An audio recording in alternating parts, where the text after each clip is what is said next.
Jeez. Oh, you know what? Mina, can you start the warm-ups? Someone's supposed to get your mic. Someone's supposed to call me at 9:30. If they don't call me at 9:30, I'll be right in. All right.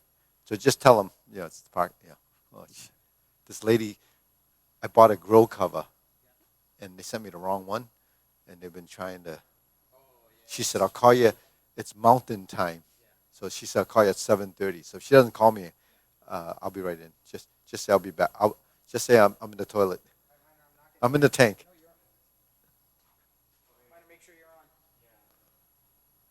That's I'm good. Okay, good morning. Welcome back to another Thursday class. This is Tai Chi Paradigm, and then 108. Don't worry, Siva's going to be here. Just taking some administrator calls, so I'm here for the warm-ups, and then he'll join the class. So don't worry, Siva's going to be back. Okay, let's get shoulder width. If you do a V, remember how Siva does the V? Open up, round out. You can do the hoop like this, or for the students that are used to coming to the studio, you can actually make a fist. One open, switch.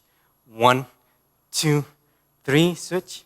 1, 2, 3. 1, 2, 3. 1, 2, 3. 1, 2, 3. 1, 2, 3. 1, 2, 3. 1, 2, 3, and 1, 2, and 3. Palms down. Okay, palms in your waist. Gonna raise your right hand about eyebrow level. Side bends. 1, 2, 3. Mike just felt. Switch. Other side. 1, 2, 3. Switch. 1, 2, 3. Switch. 1, 2, 3. 1, 2, 3. 1, 2, 3. And 1, 2, and 3. Okay, next exercise. Palms in front of you. Placing your thigh. Lean forward. Just go as far as you can. 1, 2, 3, switch to your right. 1, 2, 3, switch to your left. 1, 2, 3. Palms up. Inhale. Palms down. Exhale. Down. 1, 2, 3. Switch. 1, 2, 3. Switch. 1, 2, 3. Palms up. Inhale. Turn over. Exhale. One more time. Down. 1, 2, 3. Switch. 1, 2, 3. Switch. 1, 2, 3. Palms up. Inhale. Exhale. Next, we'll be doing the waist rotations. Palms in your waist. You're going to turn to your right. 1, 2, 3, 4, 5, 6, 7, 8, 9, 10. 1 and 2. Switch.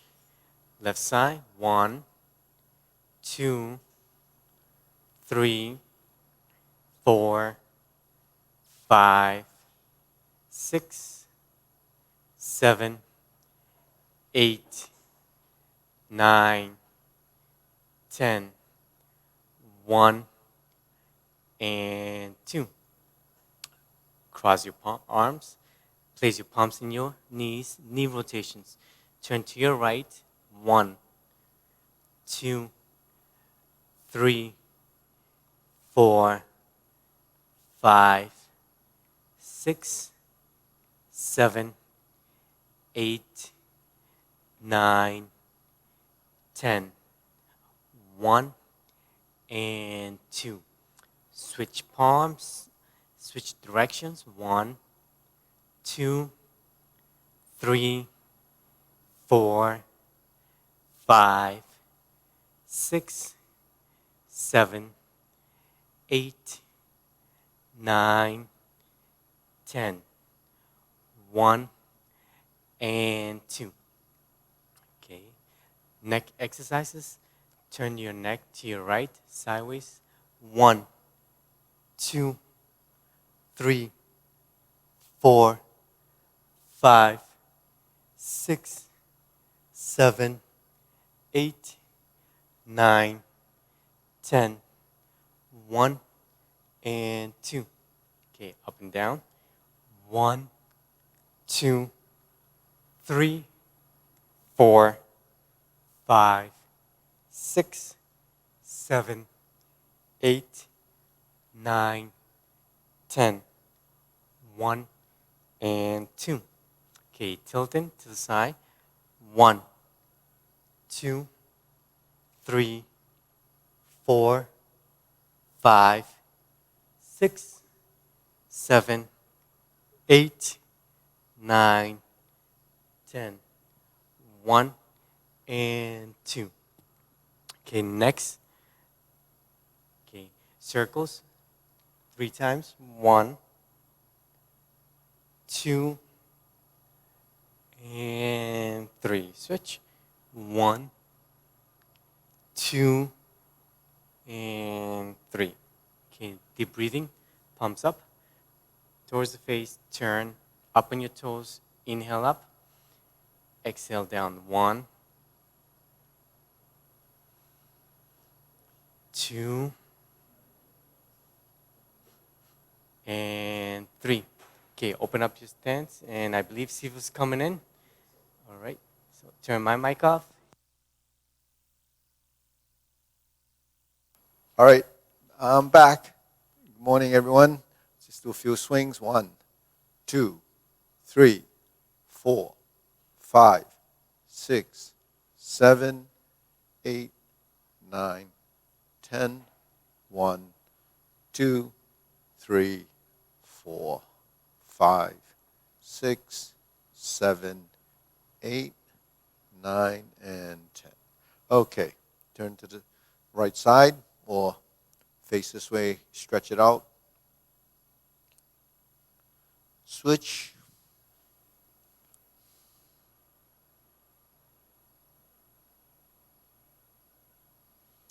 Switch.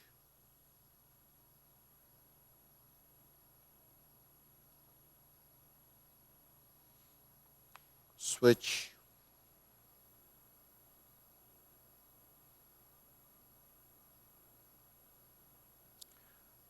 Switch, straighten the front knee.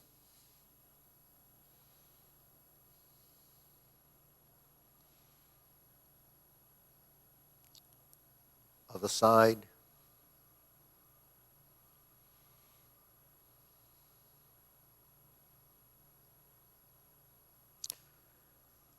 Again, switch.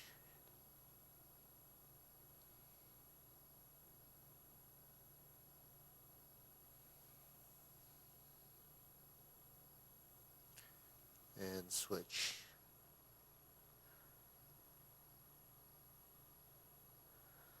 Okay, move the center.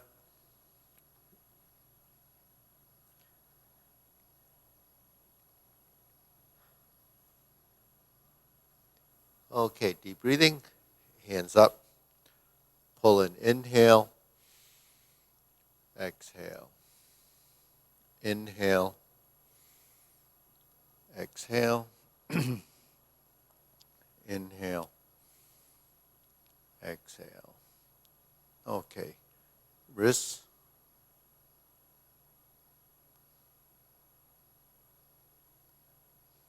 So you notice the upper and the lower, the elbows and knees are moving in unison. So you want to at least be aware of that. It might take a little time for you to build that coordination, but the thing is, your elbows have a relationship with your knees. Okay, let's reverse.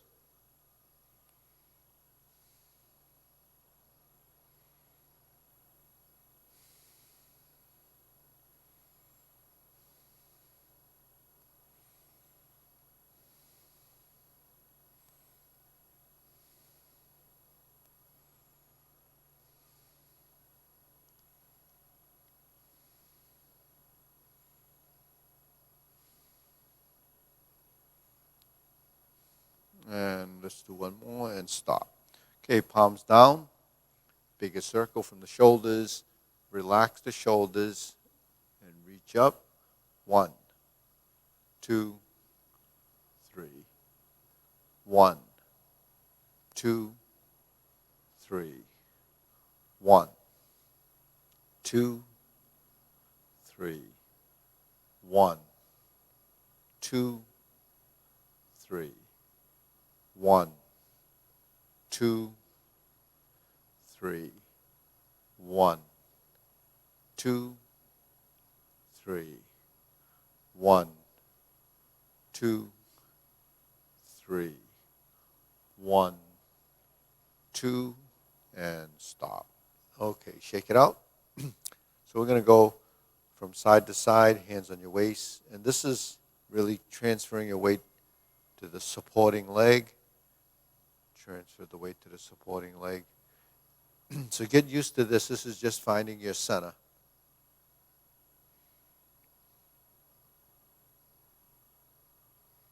And once you find your center, this is your balance point. So if you're doing this to improve balance, this is one of the exercises that you can do. And a lot of it is really relaxing your body, relaxing the joints, and let the body shift till it's supported and sustained. Okay? And we go to the other side.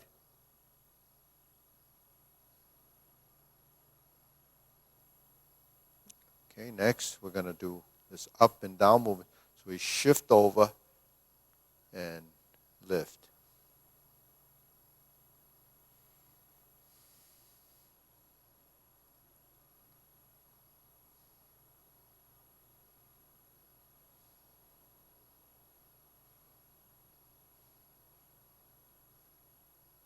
And then down. Okay, shake that out. Deep breathing. Inhale. Exhale. Inhale. Exhale. Inhale. Exhale. So now we're going to swing over like this, and we're going to do the leg swing. So sometimes we start off by getting that relationship. Once you get the idea of how the hands and legs move, we just swing it.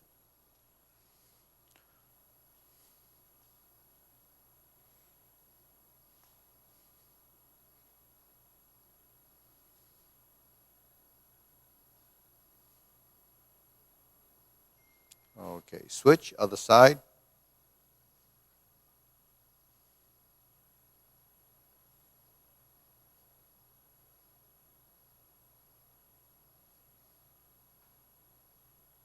And center. Okay, next, we're going to cross the front like this.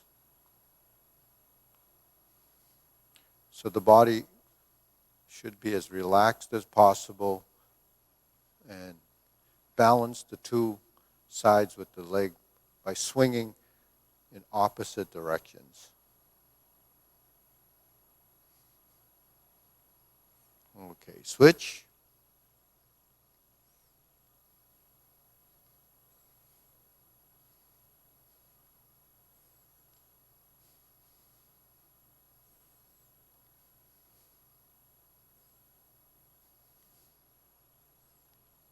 And center. Okay, shake it out. Okay, hands up, pull in, inhale, exhale. Remember, breathing through your nose, inhale, exhale through your nose, up on your toes, and then heels down. Okay, again, inhale, exhale. Okay, now we're going to do silk reeling, hold the ball, hands ends up like this. So we're going to step out first, a little bit of wider stance or longer stance, and we're going to cycle through.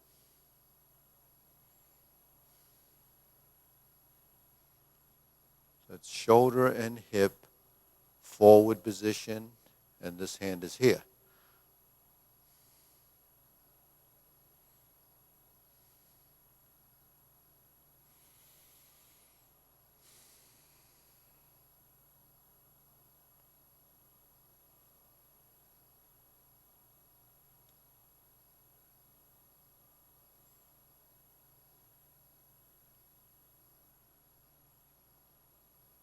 to track the movement. Watch the movement. See the legs, the arms, and the shoulders, so you can see sort of the gross movement. And then finally, once you've gotten at least the idea of where the hands and legs are, then you can try to smooth it out.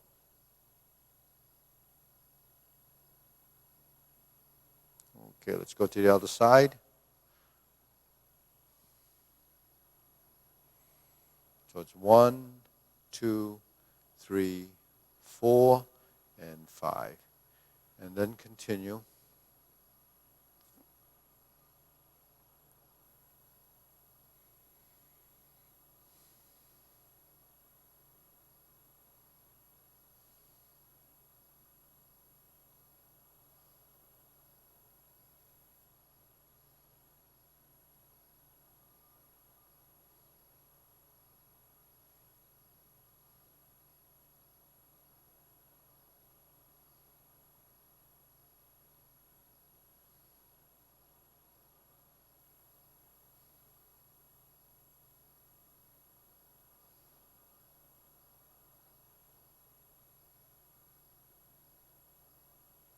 And center.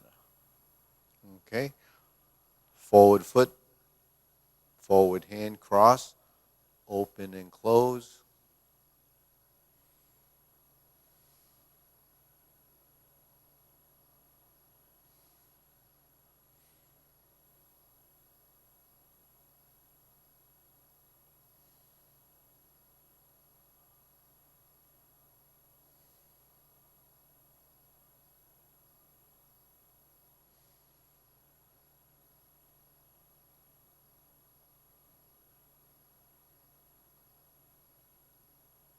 And center. Okay, now let's get the other side.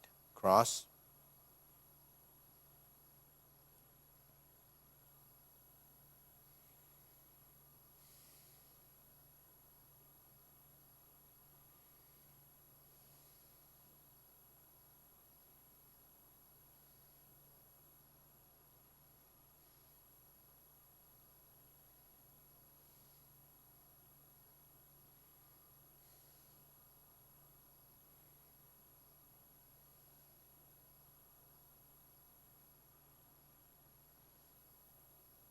Okay, center.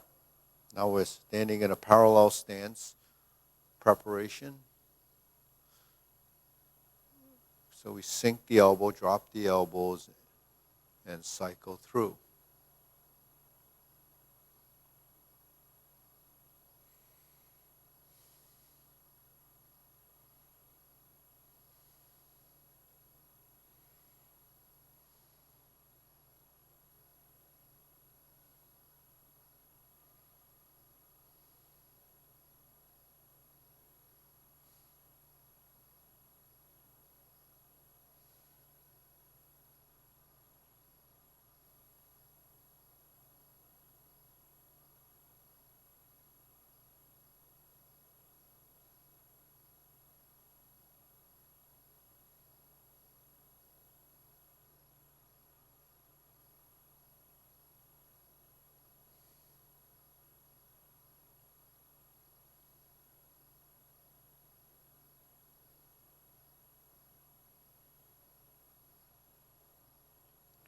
And next. Now we have the stillness part of this training. We're working with the lower hoop, geometry of position. Clear your thoughts. Tongue touches roof of your mouth. And breathe naturally through your nose.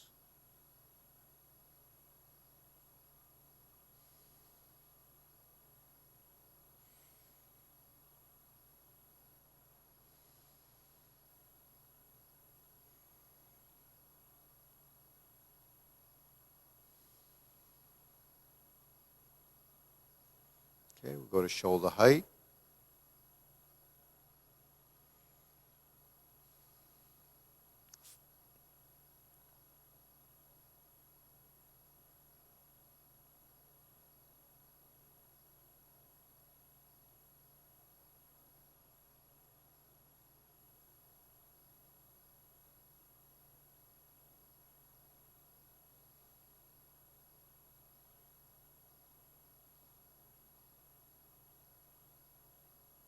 Okay, elbow down.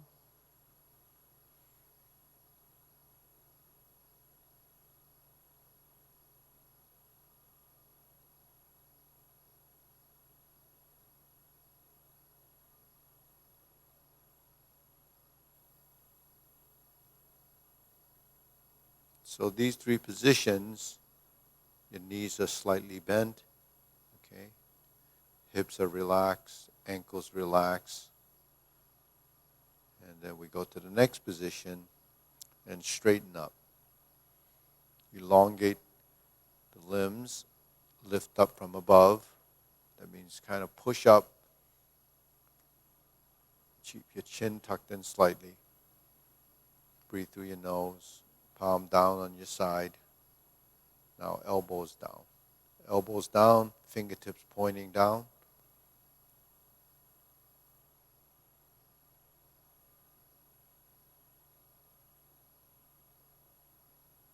Okay, deep breathing.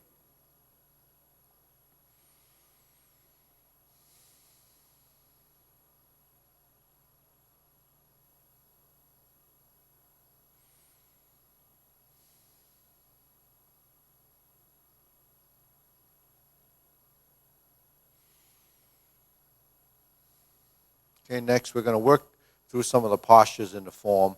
First is diagonal flying, which is similar to the silk rilling. We have a right and left one, so we're going to work with so the right and left is determined by which foot is forward.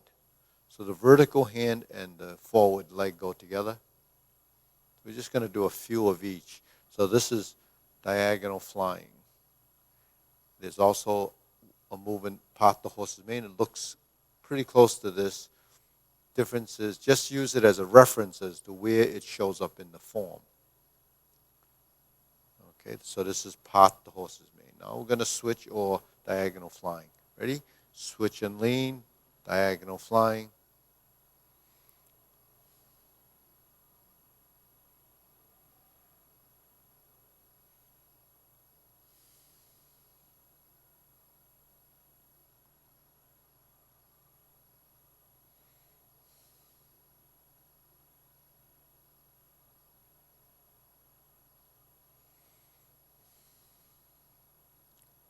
Okay, next, with the palms down, we're going to do this. This is cloud hands.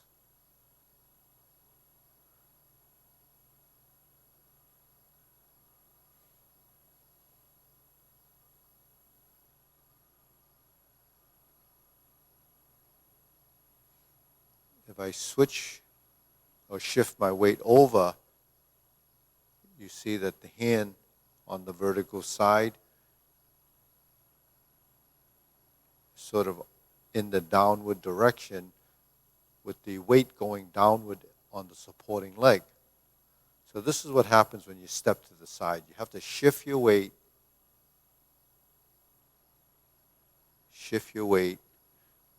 and depending on which way you're going, the unweighted leg is the one that you move. So eventually you'll build this experience, but then feeling. Where does the weight go and how does it feel as you enter the stance, which is really a single-legged stance, and there's more pressure because it's carrying more of your body weight. So because Tai Chi is a weight-bearing exercise, you start to transition across to support that load, which is your weight, and that sustained position is how you build proprioception, build a heightened awareness of where that weight position is and what it feels like. Then eventually, as you move through this, you'll get more comfortable and you have ultimately more control. So that's why we do all of these different exercises to shift the weight, and we have all this stepping in the form that really teaches us how to transition from one to the other. Okay, when our heels are like this and go like this, that's all about direction, shifting, and maneuvering. Okay, the next thing we have is carry tiger to the mountain. So we're going to go straight up like this. So the term geometry of position is really shapes. geometric shapes. This is the hoop position, but a hoop is really a cross-section of a circle or a globe. So because a circle could be flat, a globe could be full. So really, movements have to have volume. Otherwise, you wouldn't have three-dimensional movement. So we have these three-dimensional. So this now has a lot more volume because you're dealing with a space in here. If I just do this, it's just that position and it's kind of flat. I have this position, okay, and then we have this position. Now when I cross the forearms, here's your center line. That's actually going to angular position, and this is back to the hoop. So angular position, if I spread my hands enough and then bring my palms together, you have a triangle. So angular positions also are your slanting movements. So my arm is like this, it's on a slant. If my arm is like this, it's a slant. So that's the cross hand position. Okay. When your hands are parallel, that's your square position. So when we go up to carry tiger to the mountain and cross down and get to this position, we go from upper to lower hoop, passing through center in the cross hand position. So this is carry tiger to the mountain. So it's a series of motions that are really built into a transition that will show up in the form later on. Now over here, the infinity sign. It's more of a figure eight on its side. And it just goes like two petals.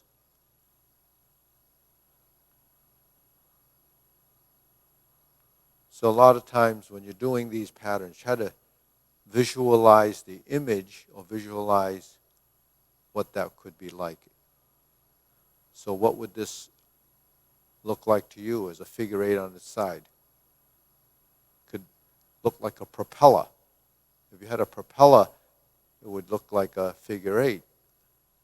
And then if that propeller was spinning, you would build some dimension to that and build volume in one respect, but it doesn't really have a forward-backward direction unless we were moving.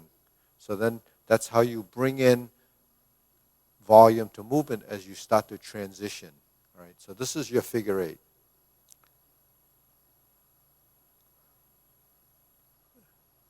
So just as an example of what putting volume in this movement is, suppose I was doing this and I was walking forward and I was walking backwards. I did that same pattern, but I actually created some depth to that movement.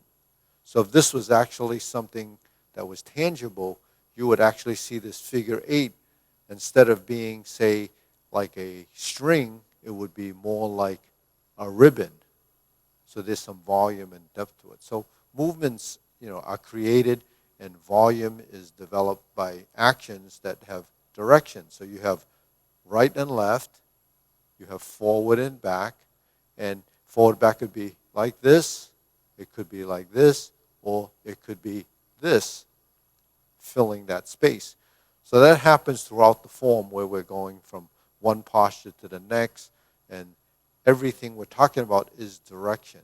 So when we're moving, what you have to be keen on and tap into as part of your learning experience is, how do you create that volume? How do you create that dimension of movement?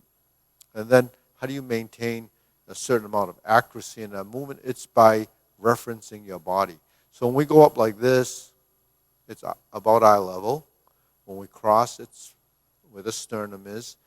When we open and then to lower the hoop, it's kind of where the navel is. So this is reference in height. And then when we go out to the corners, it's not within the realm of our shoulder width. That would be pretty small. We bring it out to the 45 line. So where's the 45 line? It's right there. Then when you bring it in and bring it out, now your body starts to develop what I sometimes refer to as muscle memory, but it's really not just muscle memory. It's joint angle position. joint angle position is really what muscle memory does. It regulates the size and the pattern of your movement based on what you've fed here, and then you start to evolve and develop, because the more astute your body becomes, so that's body intelligence, the more those patterns will start to make sense. So that's really part of learning Tai Chi. That's the mind-body experience. One of the premises that I talk about is movement essential to life. Movement is essential, period. You have to be able to move correctly in order to capitalize on this ability. There's a reason to move. And that reason is for functionality.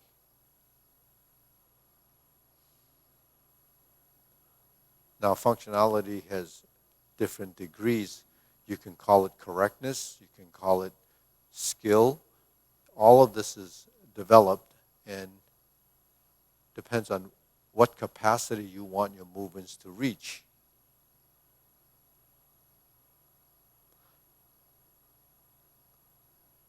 So it's really not just the end goal, because once you make a circle, you can't really get rounder than round, so then you have different variations of the sizes. So that becomes a motor skill, that becomes, part of refining movement.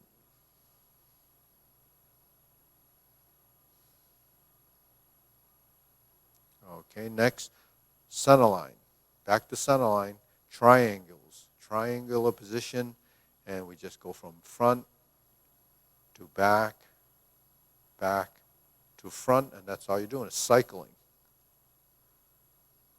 So cycles, that's another term. You cycle through these movements because we're creatures of habit. The more you do it, the longer you've done it, the better you can do it.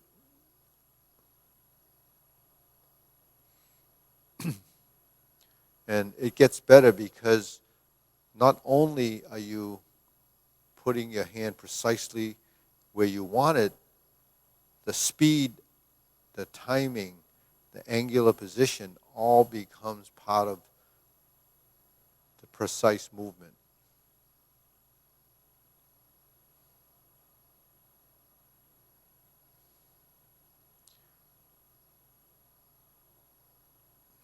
So precision movement is really just like a machine or even a robot. It's very precise because that's what it's programmed to do. Now, human movement can vary tremendously among different individuals because of how we perceive it to be. Okay, now thumbs up.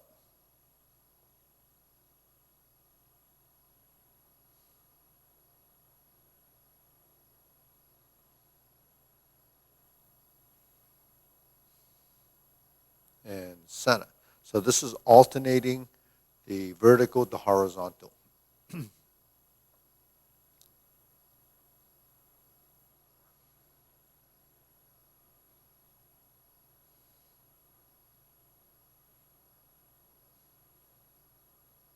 And center. Okay.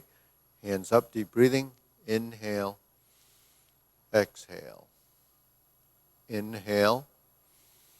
Exhale. Okay, the next thing we're going to do is bring it right to the front center line, but now the elbows are extended.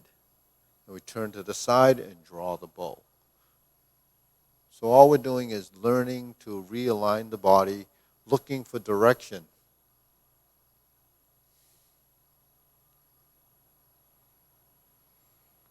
So we're looking to the side, you have right and left. And part of this getting over to the other side is a turning. So you turn your body. So most of the time in the horizontal movements, you turn to the right or you turn to the left. Usually in the vertical direction, you usually go forward and back. But it doesn't mean that there isn't, the vertical turning and the horizontal forward and back. So we have kind of a blend sometimes. Okay. And I'll show you a sample of those in a second, in a little while. So we're here. This is fan through the back.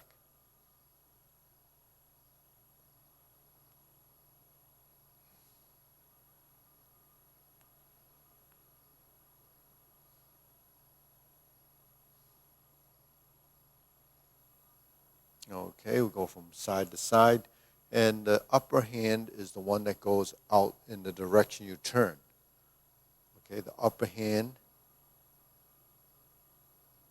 turns to the side. Okay, now we're going to raise the hand, feet shoulder width. We're going to go straight up like that.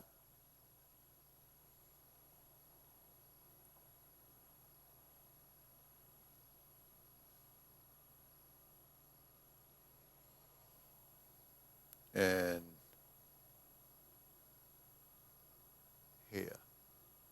Okay, shake it out. So those are the warm-ups, and we do those every class. Inhale, exhale, inhale, exhale. So I went through those fairly quickly because we spend a lot of time in the other classes working on these warm-ups, explaining them. But you have other tutorials that you can go back to. It's on the live stream, and it's also on the archive stream material. So you can go to YouTube and you can access many of those. If you give us a thumbs up and subscribe, you can have access to all of this content and view them at your convenience. Now, I mentioned in the horizontal position, you go right to left.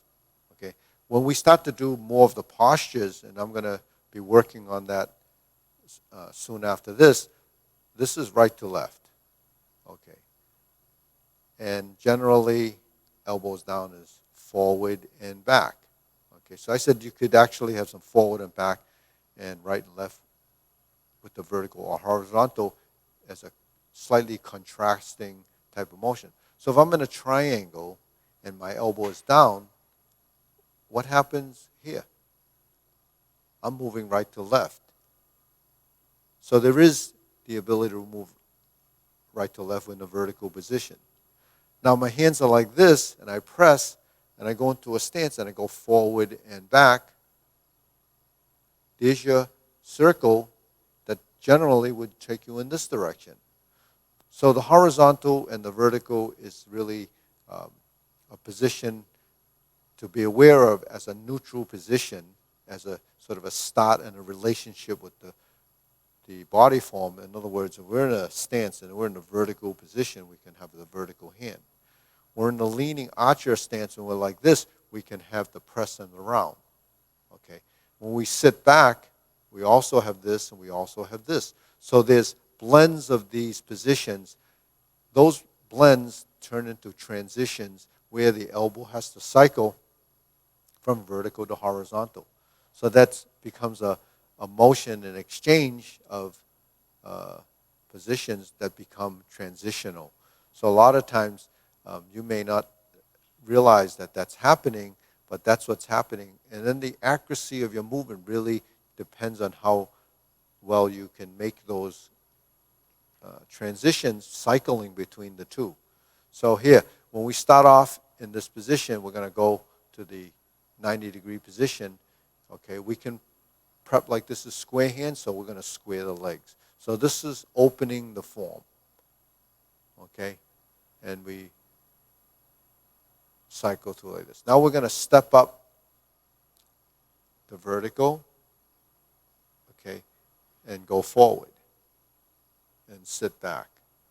Okay, so that's really what we were just talking about. Now if I were to sit back and go back to neutral, okay, and I toed out like this and stepped up, I can switch the hands to the opposite side. So that becomes leg work, hand work as a transition from vertical to horizontal to vertical. Now I can also do this, vertical to horizontal, and sustain the horizontal to do this. To get back to the other side, I can flip my elbows and then move to this position. And then I go to forward position, and I sustain the horizontal elbow, and I turn, and then I step through. and I can flip the elbow like this to get to the other side. So you have two ways of doing that, where you have this to this to this, then you have this to this to this, and then we switch, and you have this, and we move the hands. So that's really switching from right to left or left to right. That's kind of an exchange. It happens depending on what posture you're getting into. So in the brush knee movements, when we're like this, we have this opposite position. So do we understand what this means? Opposite position. Okay, look at this position. Get an image of that. Okay. Get into this position. Get an image of that. Okay. So what's the difference between the two? So the first thing, if you look at it, is that this is happening on the same side. This is happening on the opposite side. So that's the difference. In brush knee, the first time you initiate a brush knee, when you turn from stalk flaps wings, you're going to have that reverse setup. So if I'm in stalk flap swing and I'm using the mirrors to find this position, I'm going to do the reverse round out. Okay, this is the reverse round out. Okay, this is the standard, or the natural round out. This is the reverse round out. So that kind of defines those two positions. Because once you're here, and then we use that idea that when the elbow is out and it's horizontal, that we turn in that direction. And then we use this transition, bring it down, then you have brush knee and push, right? So let's go forward again. Sustain this position. Now this is the standard or the natural round out. But once I take a step and step through, I have the opposite relationship. So I turn to the left, flip the hands, and I have brush knee and push.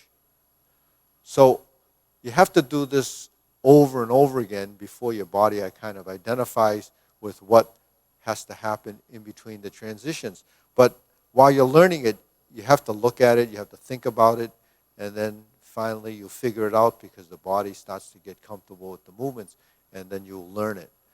Now, brush knee is this movement. Repulse the monkey is this movement.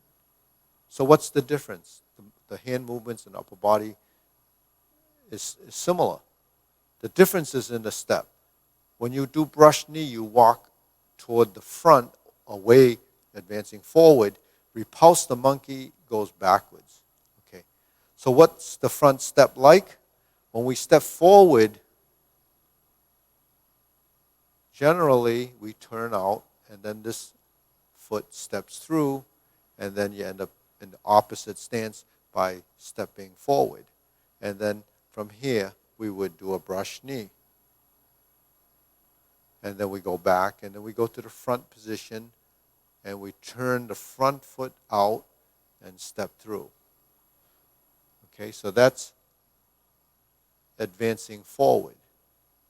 Now let's get back to this left side neutral position. Get the horizontal elbow and press forward. Now this is the same side. We go forward, okay, so that's the natural side. Then we turn like this. So we turn like this because we turn the shoulder and allow the hip to relax so you can sway out like this and then sit back.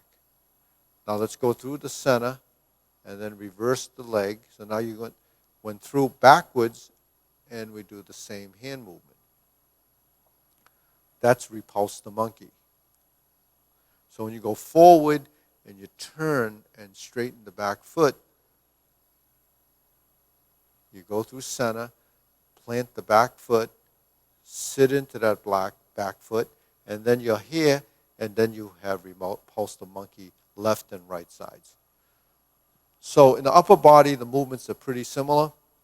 When we get to the lower body, to go forward, you toe out and you step through. To go backwards, you straighten the back foot and you go backwards. So you turn in the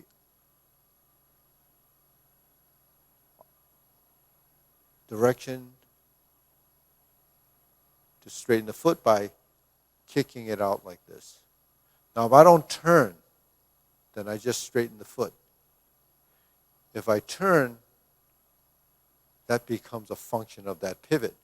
So the better way to do it is to tie it into your turn, and then you'll have that movement going like that. So can you turn in the other direction and straighten the foot? It feels a little bit more awkward, so that's not as comfortable, so that's not the side to do it.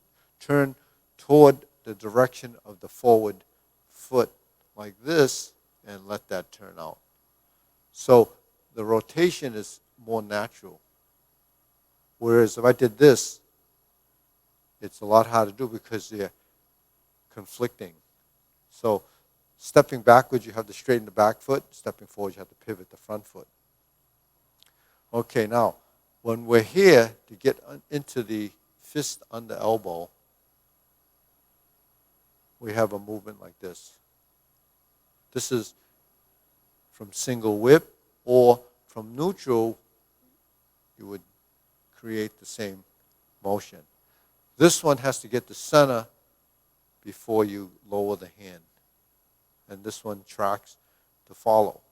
When you're here, then you just have to go across and level the fist under elbow. And fist under elbow will lead you to repulse the monkey, because once you're in the fist under elbow, you go to neutral, you go to round out, and you press. Now we turn in this direction because the elbow is out and the rear foot responds. And then you sit back. Once you pass through center, you're still heading in the left side. You drop the elbow, and here you go. There's repulse the monkey. Now when we get back to the right side, we have the same relationship. We're here.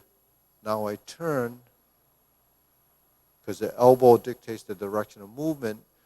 Horizontal elbow takes in the direction of that elbow, and your rear foot pivots as a result of that turn. And then we pass through center. We're still on the left side, so we turn in the left, and there it is. That's repulse the monkey. So after repulse the monkey, we have a transition. So let's do the 3 repulse the monkeys first. And it's always the left side first.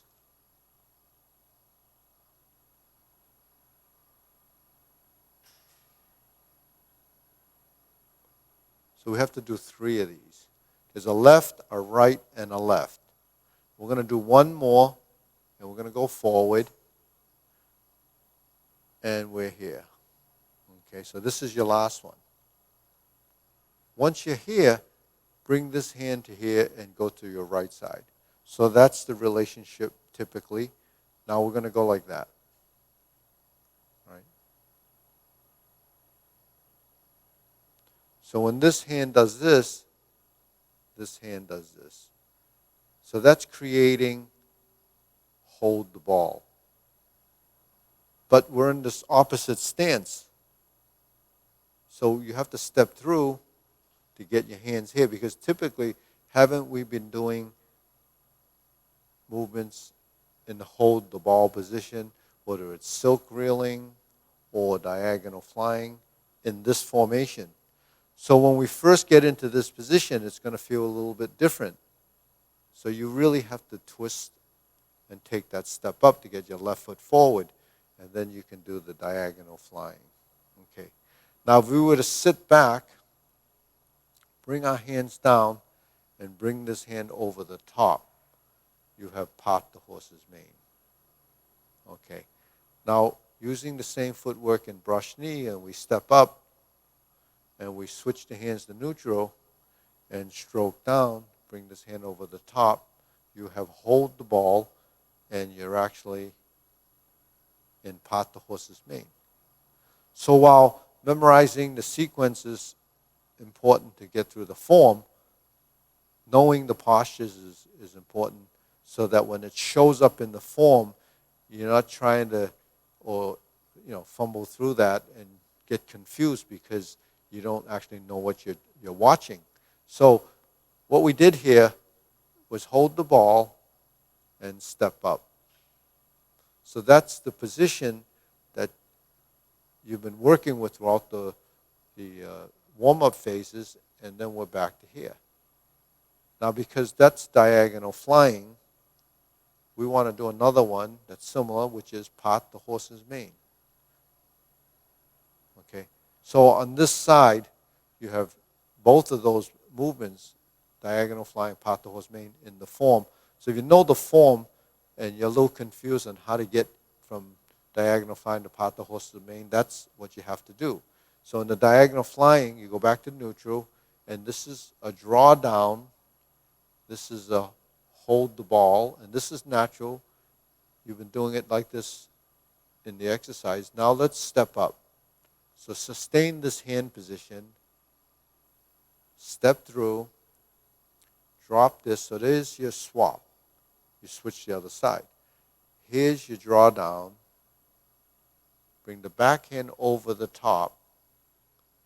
Hold the ball and lean forward and separate the hands. So here's part the horse's mane with the right hand on top. Okay, so that's all there is to that position: diagonal flying, part the horse's mane, diagonal flying, part the horse's mane on the right side. Then you move, or the left side actually, and then you go to this side and you do it once. Okay, now if we're standing here and we're in a neutral position, we have an option, right? So when we're here and we're in the part the horse's mane, we sit back, then we're going to turn into the first corner and we cross over. So here's that vertical arm that goes right to left. This time we're turning to the left. Here's that vertical hand that turns to the right. So you're just getting back into neutral position. So that's how important that neutral position is, because you have to get to this position in order to start the beginning, the startup or the setup for Jade Lady Work Shuttle. So then you would go to horizontal, same side, vertical, then you turn, and you turn.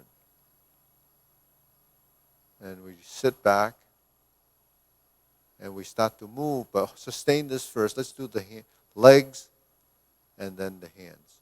Now eventually that's going to blend in as I broke that into two sections where the legs work separately from the hands. 1, 2, 3, 4, 5, 6, 7, 8. Now there was a little bit of blending of hands and legs in the forward and backward. So say here we're in part the horse's mane, we'll hold this hand position, cross over, step up, find your hand position, go forward, find your hand position, go back, turn, lift up the hands to here, go forward, and finish the movement. Now we're going to go back again. Now we're going to cross over. 1, 2, 3, 4. 1, 2, 3, 4. 1, 2, 3. So that's Jade Lady Work Shuttle, both sides. And then you would turn to the front. Okay, deep breathing.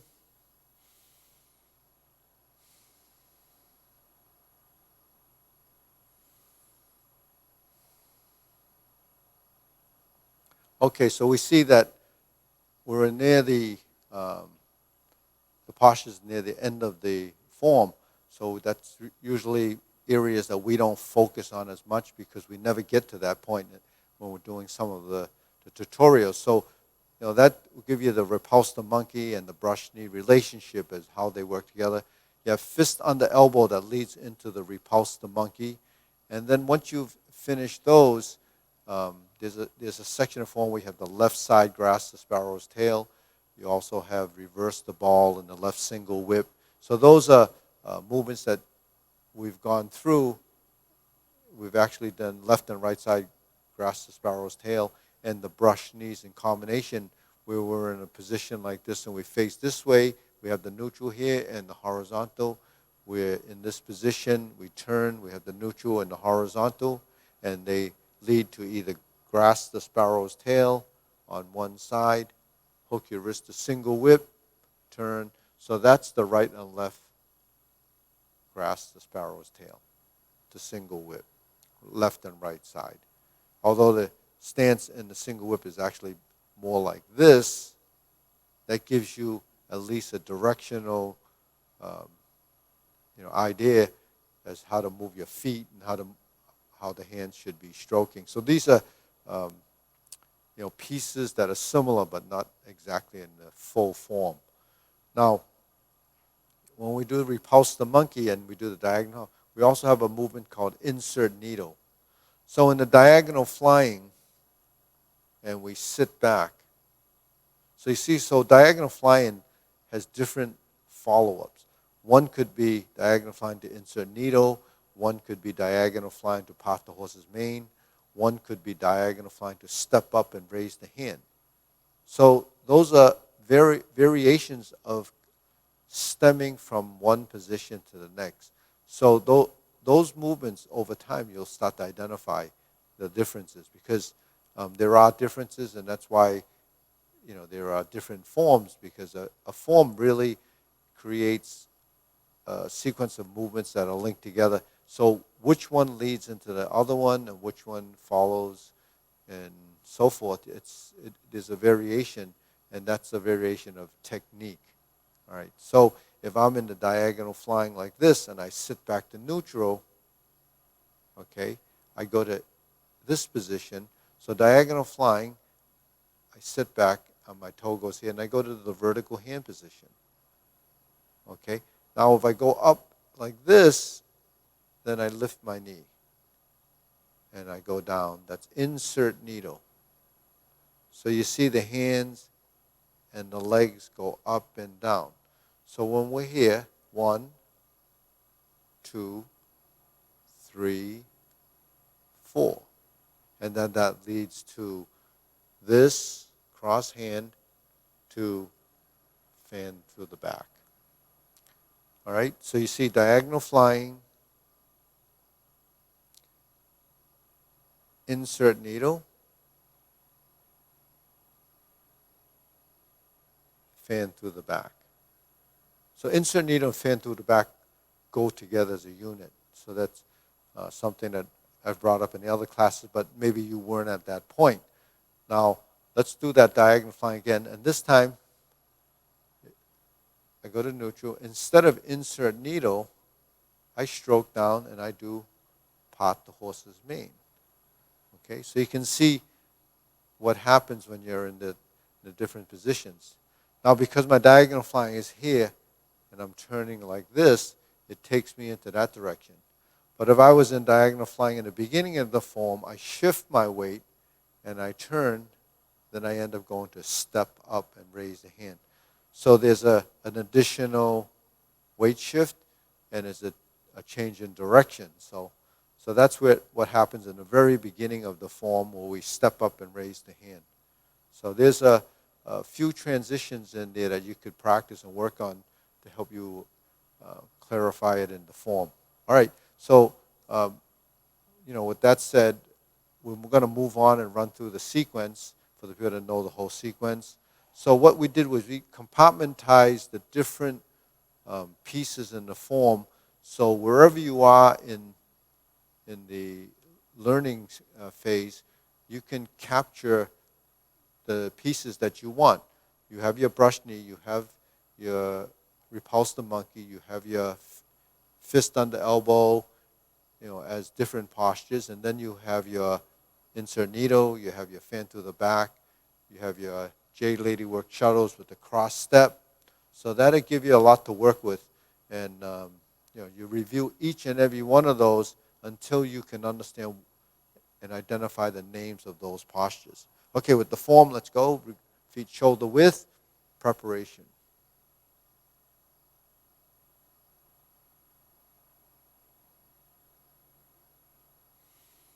So when we start to do the form, it can be blocky, or it starts to blend as your body gets more familiar with the space and transition. Okay, single whip.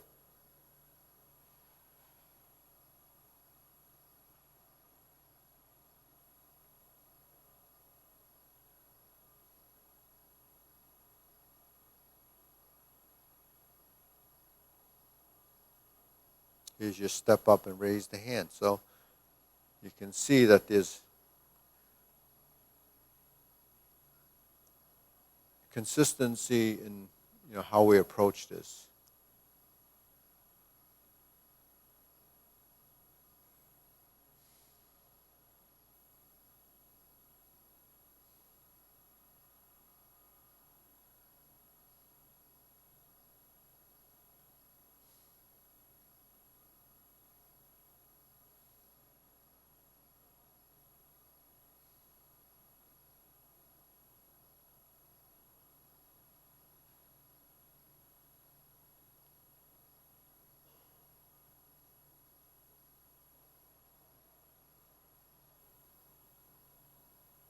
So this is your fourth brush knee.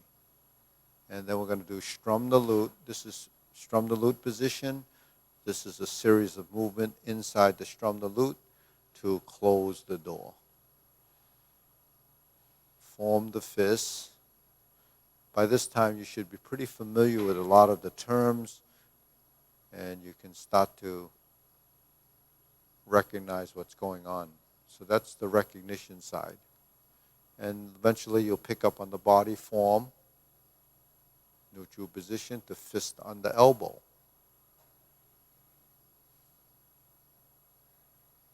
And that's followed by neutral and repulse the monkey. Remember, it's always left side first. And if we're doing 3 of them, you'll be back on your left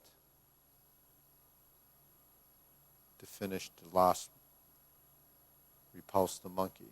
So here we are, we're going back to the left. So there's 2 lefts and only 1 right. Okay, here's that position. And we turn out, and here's the diagonal flying. We look to the front, but we're going to stay tracking in this direction. We have insert the needle. We have fan through the back. And then next we turn 180 degrees to parry and punch. Then we're going to track and step forward, just like same footwork as in the brush knee. So that footwork is standard advancing forward step. Now we're going to step, actually from there, we're going to step in the form we would go grasp the sparrow's tail. But here we form divert, block, and punch. In the Tai Chi Paradigm, when we go to the rib side of the form, where we do the leopard and tiger springs to mountain. So with the leopard and tiger springs to mountain, just remember that after you punch, the left hand goes to the outside. Here's your cross hand movement. Here's your vertical elbow down position. Here's your double push. That happened on the opposite side, but here we're going to go to carry tiger to the mountain. And then we go to the cross hand position with the left hand on the outside. It's the left movements on the back. Now we bend from the waist, stork flaps wings. And then we're going to pivot. This toe heel pivot is how we turn 90 degrees. Okay. So once we turn and do the left side grasp the sparrow's tail. So we're in the horizontal, the roll back, and the inside hand up to push. We hook the left hand and we turn toward the back, and we end up in single whip left side. The palm goes in, that's standard procedure, and then the hook side goes in. But we're on the wrong side to do our left side diagonal flying, so we have to switch. We flip the hands over here. and that's diagonal flying. Now we go to neutral. And this is what we did as a tutorial where we have the two movements on the same side, which is diagonal flying and part the horse's mane. And we do this on this side once. Now we cross over, hold the position, hold the position, hold the position, turn, Jade Lady work shuttle. Okay, so all you have to do is visit those two drills or those two exercises, and you'll be able to eventually break it down and see what the movement is. This is Jade Lady work shuttle, right side, and we turn, open the stance, and then we're at cloud hands. So let's scoop down and turn, and turn, and turn. So we have 4 vertical hand movements. Hook your wrists, back to single whip, palm side in, hook side in and across, level. Okay. We flip the hands over, we pivot and pivot till we get to this corner, and we have a right side diagonal flying. And then we're here. Okay, we step backwards, and we're here to close the form. Okay, deep breathing. Inhale. Exhale. Inhale. Exhale. Inhale. Exhale. So that's kind of the Tai Chi Paradigm form in a nutshell. And if you don't know that, what the Tai Chi Paradigm represents, I haven't mentioned this for a while or a bit, that it's a modern approach to an antiquated way. So it's really taking some of the strategies that kind of lost in the shuffle, because a lot of times when people are trying to learn something like Tai Chi with no experience, it's kind of daunting, overwhelming as far as the material, and it's just so much. And how do you memorize all these movements? How do you actually capture all of these movements and build that coordination? So there is this method to the madness. The exercises build the patterns, and they help to build the coordination and the fundamental ideas of how we should be moving. And then the posturing helps you identify the posture, and building the coordination, the understanding of the postures eventually will lead you into building that form, which is really mapped out. So that's the process. So going to the 108, but if you want to go backwards and revisit some of the videos that are really essential to learning and to support what you've already missed, you might want to do that again, at your leisure. YouTube actually houses all of these videos. If you subscribe, and we keep encouraging people to subscribe and go to that channel, because there's so much content that's housed there that if you don't access it, you really, not taking advantage.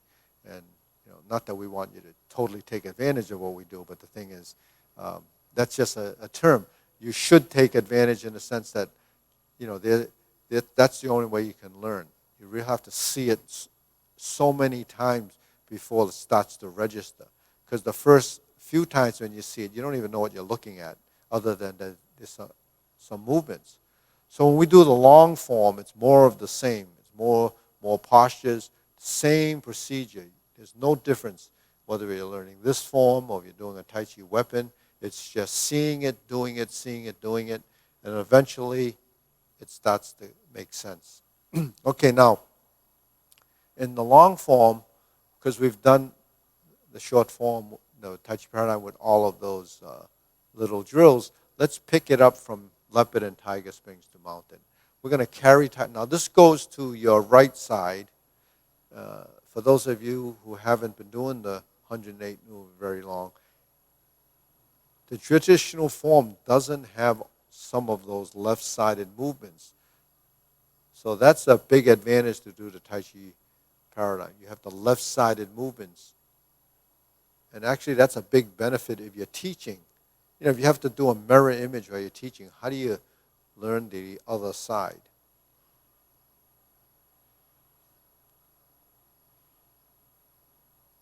Hook your wrists, and now we're in the oblique single whip. So those are the corner movements. Okay.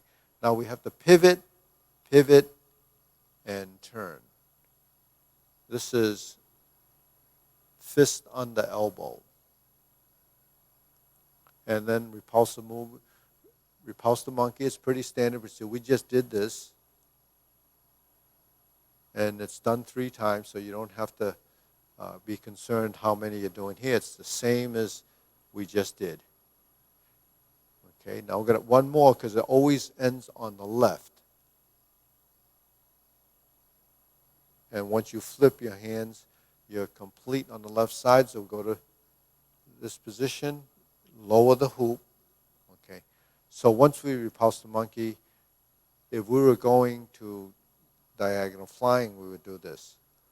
But here, we have to go to a lower hoop position because we're going to do carry tiger to the mountain with a twist step.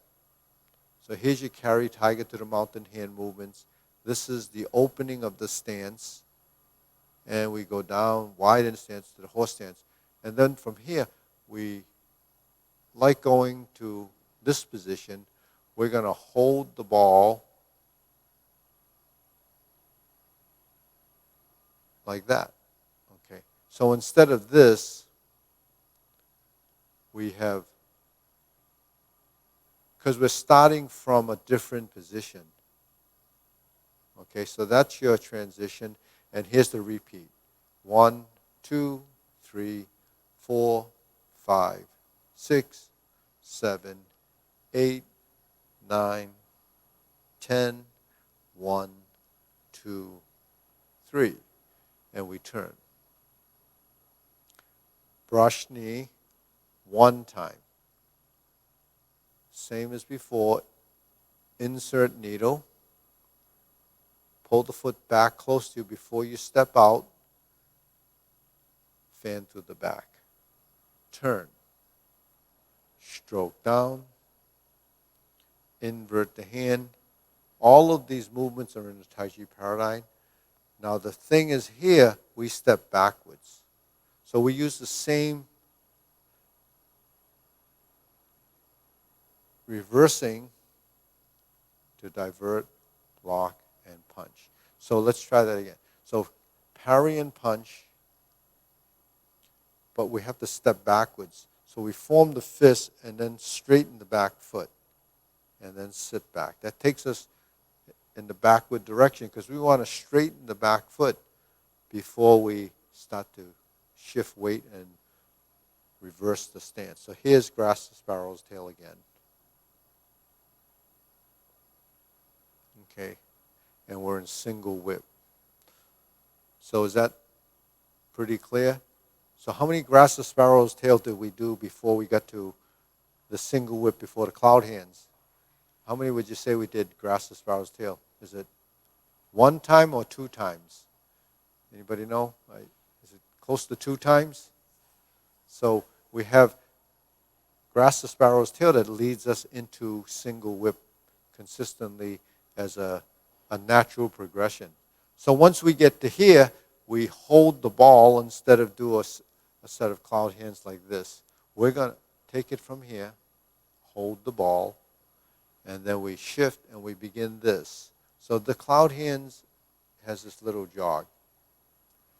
Okay, it's something that you'll have to practice, but there's more breakdown of how the move works because you're shifting and turning and changing your hands, and you get back to single whip. Okay, so the cloud hands has 6 movements, 6 hand movements. Okay, there's the left side, and here's the right side. here's the left side, and here's going back to the right side. So we have that little jog in there. It's really to control leg work and connect to the upper body while we're transitioning. So even though Cloud Hand has 6 sets of hand movement, it has 3 distinct pieces. So it's really one chunk done 3 times. And when you're doing as a practice, you can do, a group of those. It doesn't have to be 3. You could do 6. You can do 8. You can do as many as you want. But in the form, we just do 3. But your training or anything that we do that requires a maneuver, that's what you have to do to get that to work. Now, when we pivot and shift and step and pivot and shift and step and shift and pivot and touch and heel, pivot, shift, and touch, that's control. You're controlling the components of your lower half. You're controlling the components of the upper half. These are your upper appendages, lower appendages. And you build a relationship that's constantly being reviewed, but constantly evolving. And that evolution really takes the movements to a level of sophistication, if you consider it advancing. So it's more sophisticated. It takes a lot more phasing in and timing of how the body's relationship is working. And that actually becomes something that will evolve constantly. And once you get that correct feeling when you're doing these movements, then you'll know if you're balanced and that the movements are correct. But some of it, when we're doing this, you watch and you watch until you pick up on what you think you'll see, and then eventually your hands will do it. Now we're here, we continue to the kicks. So once we're here, 1, 2, 3, 4. Now relationships are constantly happening in the body as we start to build the body intelligence. So all of the things that have to work together start to blend. All of the things that aren't blending become 1, 2, 3, 4, 5. 1, 2, 3, 4, 5. 1, 2, 3, 4. 1, 2, 3, 4, 5, 6. 1, 2, 3, 4, 5, 6. 1, 2, 3, 4, 5. 1, 2, 3, 4, 5, 6. 1, 2, 3, 4, 5, 6. 1, 2, 3, 4, 5, 6. 1, 2, 3, 4, 5, 6. 1, 2, 3, 4, 5, 6. 1, 2, 3, 4, 5, 6. 1, 2, 3, 4, 5, 6. 1, 2, 3, 4, 5, 6. 1, 2, 3, 4. 1, 2, 3, 4, 5. 1, 2, 3, 4, 5, 6. 1, 2, 3, 4, 5, 6. 1, 2, 3, 4, 5, 6. 1, 2, 3, 4, 5, 6, 7. 1, 2, 3, 4, 5, 6. 1, 2, 3, 4, 5, 6. 1, 2, 3, 4. 1, 2, 3, 4, 5. 1, 2, 3. 1, 2, 3, 4, 5, 6, 7, 8, 9, 10. 1, 2, 3, 4, 5, 6, 7, 8, 9. So you see, when you go through the form, those are phases in movement. How many increments are there throughout the whole form and throughout the transition? There's an infinite amount of movements because you really are just going through them. But, it's similar to a video. How many frames per second is there? How many movements are within the frame within there? So when you capture a video, you extract one frame, you have a position. So that's essentially what is happening when you're learning movement in space, is that you have these frames and increments. But the ability for the body to track that and the ability for the different components in the body working in sync and be able to track those reference points as the phase and when it blends together and how it blends together is a pretty complex thing.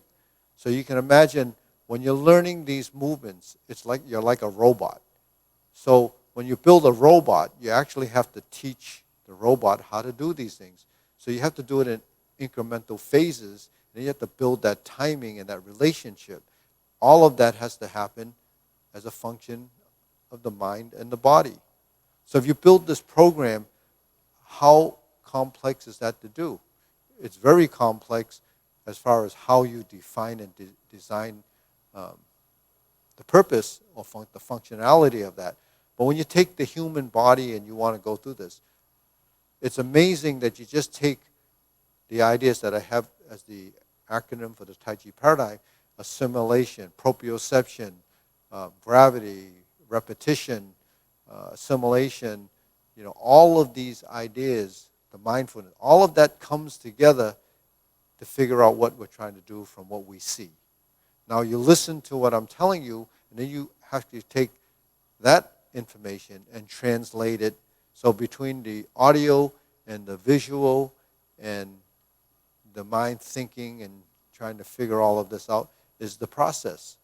So, the more skillful you are, the more breakdown you can create.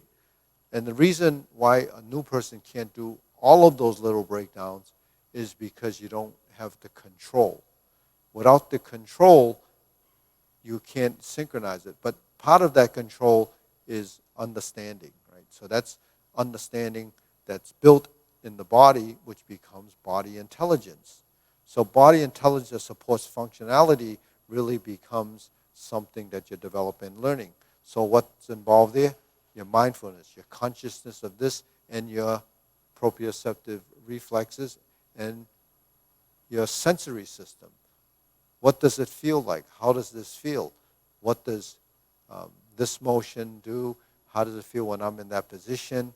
What does it feel like when you're touching or you're not touching?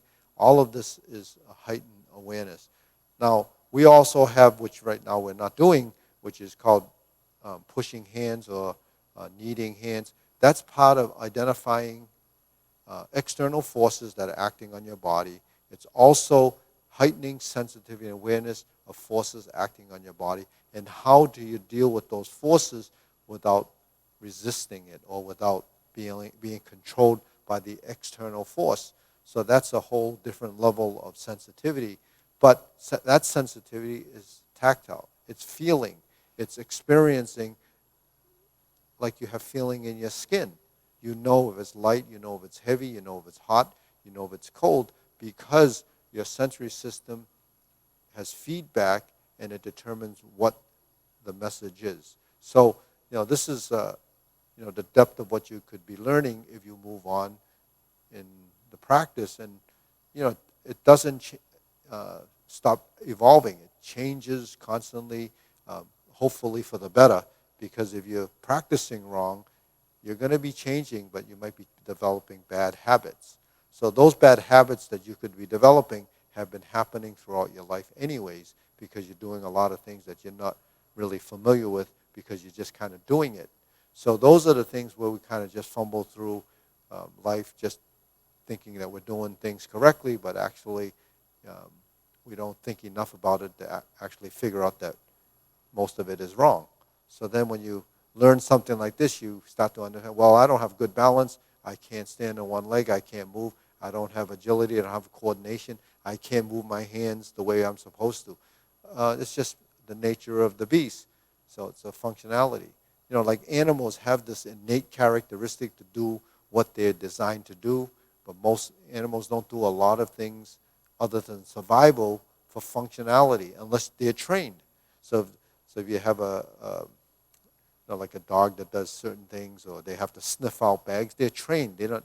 That's a functional side of using their apparatus. Well, humans, we have to do things on a functional side that actually has to be developed. And because we have intelligence, and because we're constantly relearning things to do different tasks, you can imagine how we have to adapt constantly.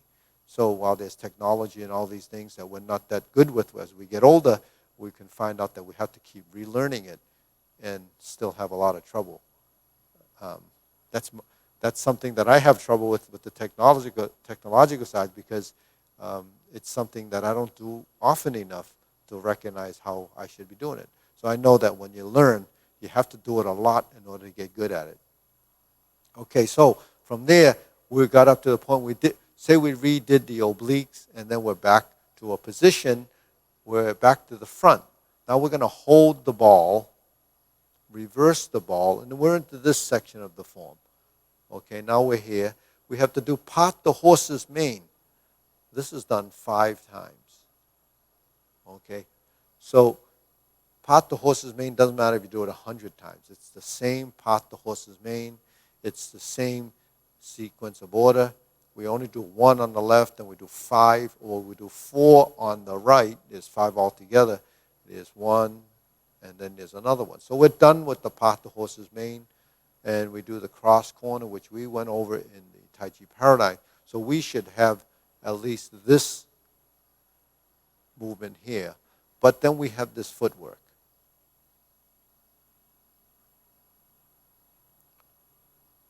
So in the Jade Lady Work Shuttle, other than the crossover, we have a pivot. Okay. So let's just look at that pivot, all right? So we're here in the Jade Lady Work Shuttle. We sit back. Now the front foot, we're facing that corner. This front foot, we sustain the hands. Let's pivot so we can get our feet like this. So you point your toe, which requires some flexibility in the hip, and then you sit back. Now my feet are like this. This is 45, and this is facing that way. Now I undo this leg. Now my legs are like this. So I went from here, so that's 45, 45, and 45. So that's 135 degrees. And if I turn like this, it's 180 degrees to that corner. What was that? Oh, 2 minutes. Okay.